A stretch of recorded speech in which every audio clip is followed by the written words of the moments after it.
پردہ دار قسط نمبر 4۔ مریم کو کلاس سے باہر آتا دیکھ کر اس کا چہرہ کھل اٹھا تھا، جیسے وہ اسی کا انتظار کر رہا تھا۔ مریم پلیز میری بات سنو۔ وہ اسے کچھ کہنا چاہتا تھا مگر مریم اسی رفتار سے آگے بڑھ گئی۔ مریم پلیز، اس نے پھر سے اسے رکنے کے لیے کہا۔ ہاں کیا ہے؟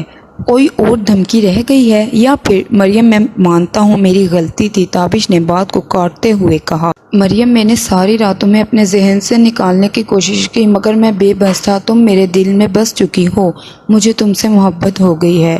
کیا کہا؟ محبت؟ مریم نے اسے ٹوکا۔ محبت؟ اور تم جیسے شفاق انسان کتنی لڑکیوں سے محبت کر چکے ہو اور میرا کون سا نمبر لگوانے والے ہو؟ مریم کا لہجہ تلخ تھا۔ میں نے کسی سے محبت نہیں کی، وہ سب پیسے کا کھیل تھا، سبھی دولت کی لالچی لڑکیاں تھیں، مگر تم ان سب سے علیحدہ ہو۔ تمہاری سادگی، تمہاری خودداری مجھے اچھی لگتی ہے، میں چاہ کر بھی تم سے دور نہیں جا سکتا، تو اب میں کیا کروں؟ مریم نے کندھے اچکاتے ہوئے کہا۔ قبول کر لو، میں تمہارے لیے کچھ بھی کر سکتا ہوں، میں تمہارے لیے خود کو بدل لوں گا، پلیز میرا یقین کرو۔ تابش اپنی محبت کے لیے التجا کر رہا تھا۔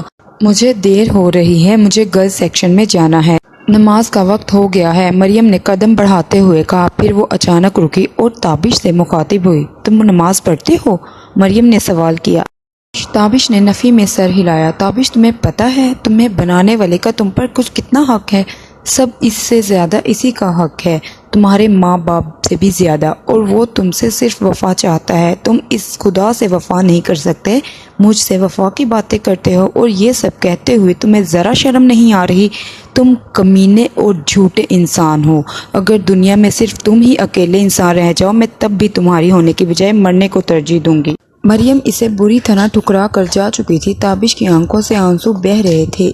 اس نے سمیر کو اپنی طرف آتے دیکھا تو مسکرانے کا جھوٹا ناٹک کرنے لگا، جیسے کچھ ہوا ہی نہیں۔ شام ہونے کو تھی۔ تابش وضو کرنے کے بعد گھر سے مسجد کی جانب نکلنے والا تھا۔ سنا ہے آج شہزادے نے مسجد کا رخ کرنے کا سوچا ہے، تابش کے والد عاطف نے مسکراتے ہوئے کہا۔ تابش ان کے پاس جا کر رک گیا۔ میں مسجد میں جانے والا ہوں، آپ بھی سوچیں مت اور جانا شروع کر دیں، ویسے بھی اس وقت آپ کو کوئی کام نہیں ہوتا، تابش نے سنجیدہ لہجے میں کہا۔ ویسے میں نے سنا ہے نمازیں 5 ہوتی ہیں، عاطف صاحب نے طنز کرتے ہوئے کہا۔ میں کوشش کروں گا سبھی حقوق ادا کر سکوں، آپ بھی وقت نکال لیا کریں۔ یہ دولت، یہ پیسہ آپ ساتھ لے کر نہیں جائیں گے، ساتھ لے کر جانے کے لیے بھی کچھ کر لینا چاہیے۔ تابش یہ کہتے ہوئے دروازے کی جانب بڑھ گیا۔ تابش کہاں گیا ہے؟ وہ اپنے کمرے میں نہیں ہے۔ تابش کی ماں ماریا تیز قدموں سے چلتی ہوئی آ گئی۔ ارے کچھ نہیں ہوا، یہی ہے وہ۔ ویسے مجھے سمجھ نہیں آ رہا یہ اچانک اس کے اندر اسلامی دیندار انسان کہاں سے آ گیا۔ چلو جو بھی ہے اچھا ہے، کم از کم اخبار والوں کو پہلی مرتبہ ہماری تعریف لکھنے کا موقع تو ملے گا۔ عاطف بات کرتے ہوئے مسکرا رہا تھا۔ کہاں گیا ہے تابش؟ اور یہ آپ کیا بات کر رہے ہیں؟ ماریا بیگم نے تجسس بھرے لہجے میں پوچھا۔ مسجد میں گیا ہے نماز پڑھنے کے لیے، اور شہزادہ مجھے بھی تبلیغ کر کے گیا ہے، عاطف نے ماریا کے چہرے کی جانب دیکھتے ہوئے کہا۔ ماریا بھی حیران تھی مگر اس خبر نے اس کے چہرے پر بھی مسکراہٹ بکھیر دی۔ تابش مسجد میں؟